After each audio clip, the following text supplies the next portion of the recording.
கர்த்தருடைய பரிசுத்த நாமத்துக்கு மேம்பட்டதாக வெளிச்சத்தின் பாதைக்கு உங்கள் அன்பு நாளில் கூட அந்நிய பாஷையை குறித்து நாம் தொடர்ச்சியாக தியானித்துக் கொண்டு வருகிறோம். பல கூட்டங்களில் இன்றைக்கு அந்நிய பாஷை வரத்தை பெற்றுக்கொள்ளுங்கள், அந்நிய பாஷை வரத்தை கேளுங்கள், அந்நிய பாஷையில் பேசி நிரம்புங்கள், அந்நிய பாஷையில் ஜெபியுங்கள், அந்நிய பாஷையில் தேவனை ஆராதியுங்கள், அந்நிய பாஷையில் நீங்கள் காத்திருந்து ஜெபித்து அந்நிய பாஷை வரத்தை பெற்றுக்கொள்ளுங்கள் அப்படி என்ற ஒரு அழைப்பு, அப்படிப்பட்ட செய்தி, அப்படிப்பட்ட பிரசங்கம் இன்றைக்கு சமூக வலைத்தளங்களையும் சரி, பல கூட்டங்களையும் சரி, பல போதகர்கள் போதிக்கிறதை பல கேட்டிருக்கலாம். ஆனால் பிரியமானவரில் அந்த அந்நிய பாஷை வரத்தை குறித்து தியானிப்பதற்கு முன்பாக வரங்கள் என்றால் என்ன என்பதை பைபிளில் சொல்லப்பட்ட வரங்களை குறித்து நாம் சிந்தித்து பார்க்க வேண்டும். இந்த வரம் எதோடு கூட இணைக்கப்பட்டிருக்கிறது? கனியோடு கூட இணைக்கப்பட்டிருக்கிறது. அப்போ இந்த வரங்கள் ஏன் தேவன் வரங்களை தேவ பிள்ளைகளுக்கு கொடுக்கிறார், விசுவாசிகளுக்கு கொடுக்கிறார் அப்படி என்பதை நாம் சிந்தித்து பார்க்க வேண்டும். அப்போ விசுவாசிகளுக்கு தேவன் வரங்களை ஏன் கொடுக்கிறார் என்ற கேள்வியை இன்றைக்கு பலரிடம் கேட்டால் சத்தியத்தின்படி அனைவர் புரிந்து கொள்ளவும் இல்லை, சத்தியத்தின்படி சரியாகவும் பதில் வராது. ஆனால் பிரியமானவர்களில் இன்றைக்கு வரம், அது அந்நிய பாஷை வரமாக இருந்தாலும் சரி, நான் அந்நிய பாஷை வரத்தை குறித்து இன்னொரு பதிவில் பேசுகிறேன். ஆனால் இப்போது இந்த பதிவில் வரங்களும் கனிகளும். அப்போ வரம், அது அந்நிய பாஷை வர எந்த வரமா? வரம் எப்போதுமே ஒருவரிடம் காணப்பட வேண்டும் என்பது இல்லை அப்படின்னு பைபிள் சொல்லுகிறது. ஒருத்தர்கிட்ட வரம் கண்டிப்பாக இருக்கணுமான்னா தேவையில்லை.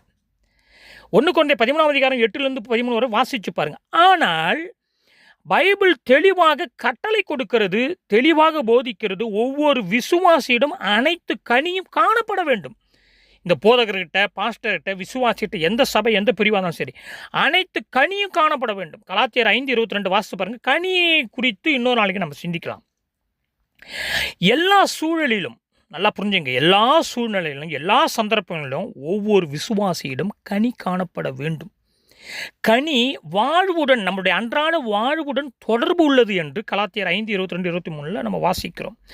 அப்போ கனிதான் பிரியமானவர்களே இவ்வுலக கிறிஸ்தவ வாழ்க்கையினுடைய லக்கு அப்படி என்பதை நாம் புரிந்து கொள்ள வேண்டும். 1 கொரிந்தியர் 13:13 வாசித்து பாருங்கள்.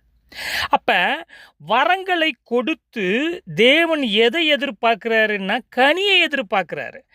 ஆனால் இன்றைக்கு அந்நிய பாஷையே ஒரு பெரிய வரமாக பேசிக்கொண்டிருக்கிறார்கள். அந்நிய பாஷை குறித்து பலருக்கு சரியான புரிதல் இல்லை. அதை நான் சென்ற செய்தியில் சொல்லியிருந்தேன். தொடர்ச்சியாக இன்னும் விளக்கமாக நாம் சிந்திக்கலாம்.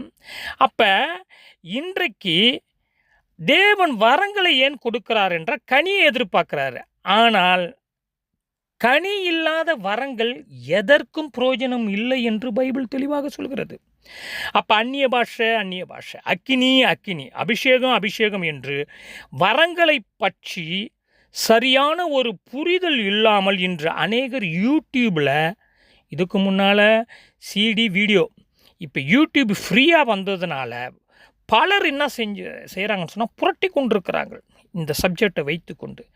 ஆனால் பிரியமானவர்களே, நமக்குள் ஆண்டவராக இயேசு கிறிஸ்து வந்தார் பாருங்க, நமக்குள் ஜீவிக்கிறார் பாருங்க, நமக்கு மீட்பை கொடுத்தார் பாருங்க, ரட்சிப்பை கொடுத்தார் பாருங்க. ஏன்னு சொன்னால் பரிசுத்த வாழ்க்கையை எதிர்பார்த்து, அவரை போல மாறுகின்ற வாழ்க்கையை எதிர்பார்த்து நமக்குள் வந்தார் பாருங்க. அதுதாங்க பெரிய வரம் இருக்கிறதுலே. புரிஞ்சுக்குவோம் சத்தியத்தை. வரங்களுடைய பட்டியலை வருகின்ற நாட்களில் நாம் சிந்திக்கத்தான் போகிறோம். எனவே நான் நேராக பாயிண்ட்டுக்கு வந்துடுறேன். கனியற்ற வரம் பலனற்றது. கனியும் வரமும் ஒரே நிலையில் ஒரு விசுவாசியிடம் காணப்பட வேண்டுமென்று பைபிள் எங்கேயும் சொல்ல.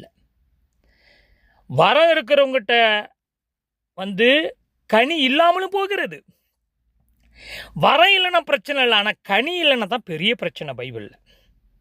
ஒரு மனிதனிடம் கனியுள்ள வாழ்க்கை இல்லை என்றால் அங்கு எல்லாமே பிரச்சனையாக மாறிவிடும். பிரியமானவர்களே, புரிந்து கொள்வோம் சத்தியத்தை. எனவே கனி அற்றவர்களும் பெரிய வரங்களை கொண்டு பெரிய கிரியைகளை, ஏன் போலியான அற்புதங்களை கூட செய்ய முடியும் என்று வெளிப்படுத்தின விசேஷத்தில் வாசித்து பாருங்கள். அப்போஸ்தலர் நடபடிகளையும் வாசித்து பாருங்கள், புரியும் சத்தியம். கொரிந்து சபையில் அதுதான் நடந்தது. வரங்கள் இருந்தது, பெரிய பெரிய கிரியைகள் இருந்தது, ஆனால் கனியுள்ள வாழ்க்கை இல்லை. அப்போ வரம் இல்லை என்றாலும் கனி நிறைந்த வாழ்வு ஒவ்வொரு விசுவாசினுடைய லக்காக அவசியமாக மாற வேண்டும் என்பதுதான் இயேசு கிறிஸ்துனுடைய போதனை, அப்போஸ்தலருடைய போதனை. அப்போ நாம் நாளுக்கு நாள் மிகுந்த கனி கொடுக்க அழைக்கப்பட்டிருக்கிறோம் என்று யோவான் சுவிசேஷத்தை வாஸ்து பார்த்தா கண்டுபிடிக்கலாம். அப்போ பிரியமானவர்களே, கனியற்ற கொடி எவ்வளவு அதிகமான வரங்கள் உடையதாக இருந்தாலும் கனி இல்லைன்னா வெட்டப்படும் என்று யோவான் 15ஆம் அதிகாரம் மூலமாக வாசித்து பாருங்கள், புரியும். நான் வேகமாக நிறைவு செய்கிறேன். அப்போ வரங்களை பற்றி பவுல் பேசிக்கொண்டே வருகிறார். அந்நிய பாஷை குறித்து, அதாவது பிற மொழியை குறித்து பைபிள் பேசிக்கொண்டே வருகிறது, பவுலும் பேசிக்கொண்டே வர்றார். ஆனால் திடீர்னு பவுல் பாருங்களேன், 13ஆம் அதிகாரத்தை அந்த கொரிந்தியரில் அந்நிய பாஷை குறித்து வரங்களை குறித்து பேசியவர் 13ஆம் அதிகாரத்தில் திடீர்னு அன்பின் அதிகாரத்தை தராருன்னு சொன்னால் இங்கே தான் பாயிண்ட் இருக்கிறது பிரியமானவர்கள். இங்கே தான் நம்ம சிந்திச்சு பார்க்கணும். அப்போ அன்பு தான் நமக்கு அளிக்கப்பட்ட ஒரு கட்டளை. அதாவது தேவன் மீது அன்பு, தேவன் மீது இருக்கிற அன்பு, அது பிறர் மீது செலுத்த வேண்டிய அந்த அன்பு. இந்த கட்டளையைத்தான் ஆண்டவராகிய இயேசு கிறிஸ்து நமக்கு கொடுத்த கட்டளை. அந்நிய பாஷை வரத்தை கேளுங்க அப்படின்னு எப்படிப்பட்ட ஒரு கட்டளையும் இங்கு பைபிளில் கொடுக்கப்பட்டதில்லை. ராஜரீக பிரமாணமான கட்டளை. பட்சபாதம் இல்லாதபடி நாம் பிறர் மீது அன்பு கூறுவது, தேவன் மீது அன்பு கூறுவது. புரிந்து கொள்வோம் சத்தியத்தை. எனவே கிறிஸ்துவை போல அன்பு கூறுவது தான் புதிய கட்டளை. கலாத்தியர் 5 முழுவதுமாக வாசித்து பாருங்கள். யோவான் 13ஆம் அதிகாரம் 34-35 வாசித்து பாருங்கள். ஆனால் இன்றைக்கு வரங்கள் இருப்பது போலவும் நடித்து காட்ட முடியும். வரங்களை வைத்து கொண்டு கனி இல்லாமல் இருந்து கனி இருக்கிற மாதிரியும் மனுஷனால் நடித்து காட்ட முடியும். அப்படி தான் இன்றைய சமுதாயத்தில் பலர் நடித்து கொண்டிருக்கிறார்கள். மத்தேயு 7ஆம் அதிகாரம் 22-23 வாசித்து பாருங்கள். எனவே பிரியமானவர்களே, கனியை நடித்து காட்ட முடியாது. வரங்களை நடித்து காட்டலாம், ஆனால் கனியை நடித்து காட்ட முடியாது. ஏன்னா தெரிஞ்சிடும், நம்மளுடைய குணாதிசயம் பப்ளிக்காக தெரிஞ்சிடும், நம்மளுடைய நடவடிக்கைகள் பப்ளிக்காக தெரிஞ்சிடும், நம்முடைய பேச்சு, பார்வை, சிந்தனை, செயல் பப்ளிக்காக ஒரு நாள் தெரிந்துவிடும் பிரியமானவர்களே. எனவே ஒருவர் நடித்து கொண்டிருக்கிறார்கள் என்றால் சத்தியம் அறிந்தவர்கள் அவருடைய கனியை வைத்து அவரை எளிதாக கண்டுபிடித்து விட முடியும் என்று இயேசு கிறிஸ்து அன்றே போதித்து விட்டு போனார். எனவே எல்லா வரங்களும் எல்லாருக்கும் கொடுக்கப்படுவதில்லை. புரிஞ்சுக்குவோம் சத்தியத்தை.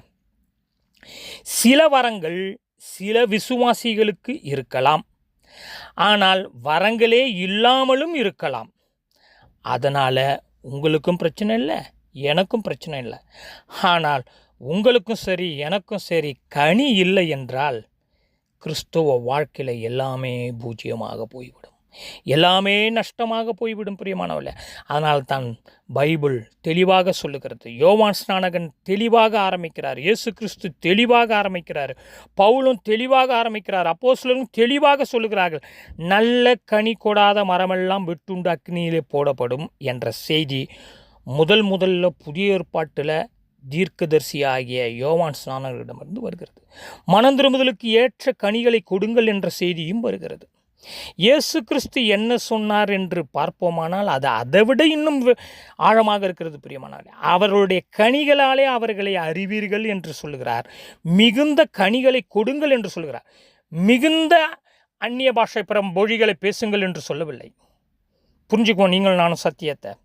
எனவே இன்றைக்கு பல கிறிஸ்தவர்கள் தங்களை பட்டங்களை போட்டுக்கொண்டு, அதாவது தீர்க்கதரிசி என்ற பட்டம், பாஸ்டர் என்ற பட்டம், மூப்பர், டாக்டர், ரெவரண்ட், பிஷப்பு, டீச்சரு, அது இல்லாமல் ஆயரு, அது இல்லாமல் சீனியர், ஜூனியர், உதவிக்காரர், டீக்கன்ஸ், எவாஞ்சலிஸ்ட்டு, ஆராதனை வீரர், ஜெப வீரர், பாட்டு வீரர், இப்படி பல பட்டங்களை போட்டுக்கொள்ளுகிறவர்கள் யாராக இருந்தாலும் நான் சொல்ல வருகின்ற, நான் என்பதை விட பைபிள் சொல்ல வருகின்ற கருத்து என்னவென்றால், வரங்களை வைத்து நீ நானா பெருமை பாராட்ட வேண்டிய அவசியமில்லை. ஆனால் வரங்கள் எதற்காக கொடுக்கப்பட்டது என்பதை நாம் சிந்தித்து பார்க்க வேண்டும். அந்த வரம் நேராக கனிக்கு, அதாவது கிறிஸ்தவ அன்றாட வாழ்க்கைக்கு பவுல் சொல்லுகின்ற அந்த கனிக்கு நேராக நீடிய பொறுமை, சாந்தம், அன்பு, விசுவாசம், இச்சையடக்கம், பொறுமை, தயவு, இரக்கம், இப்படிப்பட்ட கனி உள்ள வாழ்க்கைக்கு நடத்தாமல் பல பட்டங்களை போட்டுக்கொண்டு அந்நிய பாஷை வரங்களை பெற்றுக்கொள்ளுங்கள், அதை கேளுங்கள் என்று சொல்லுவதனால யாருக்கும் எந்த பயனும் இல்லை பிரியமானவர்களே. மறுபடியுமாக இன்னொரு நாளைக்கு இந்த அந்நிய பாஷை குறித்து தொடர்ந்து நாம் சிந்திக்கலாம். எனவே நிறைவாக நான் சொல்லி முடிக்கிறேன். கனி அற்றவர்களும் வரங்களை கொண்டு பெரிய கிரியைகளை செய்ய முடியும், அற்புதம் செய்ய முடியும் போலியாக. ஆனால் பிரியமானவர்களே, கனி இல்லாமல் வரம் இருந்தும் ஒரு பயனும் இல்லை. வரம் இல்லைனாலும் பிரச்சனை இல்லை, அந்நிய பாஷை பேசலைனாலும் பிரச்சனை இல்லை, அதாவது பிற மொழி, அந்த வரம் இல்லைனாலும் பிரச்சனை இல்லை. ஆனால் பரிசுத்த வாழ்க்கை, கனியுள்ள வாழ்க்கை ஒவ்வொரு போதகரிடம், ஒவ்வொரு ஊழியரிடம், ஒவ்வொரு விசுவாசியிடம் தேவன் எதிர்பார்க்கிறார் என்பதுதான் இயேசு கிறிஸ்துனுடைய பிரதான போதனையாக, கட்டளையாக, அப்போஸ்தலருடைய பிரதான போதனை கட்டளையாக இருந்தது என்பதை வேதம் வாசித்தவர்கள் புரிந்து கொள்ள வேண்டும். வேதத்தை வாசியுங்கள். நாம் தொடர்ச்சியாக மட்டுமாக அந்நிய பாஷை குறித்து பார்க்கலாம். ஜெபம் செய்வாங்கள். அதிமான சீர பரலோபிதாவே, ஆண்டவரே, கனியுள்ள வாழ்க்கை, பரிசுத்த வாழ்க்கை, ஆண்டவர் உம்மை பிரதிபலிக்கின்ற ஒரு வாழ்க்கை, வரத்தினுடைய நோக்கத்தை புரிந்து கொள்ளுகின்ற சிந்தை ஆண்டவரே எங்களுக்கு கிடைக்க, அதை நாங்கள் உணர்ந்து உம்மை போல் மாற எங்களுக்கு கிருபை செய்வீராக. இயேசு கிறிஸ்து மூலம் தாழ்மை ஜெபம் நல்ல பிதாவே, ஆமென்.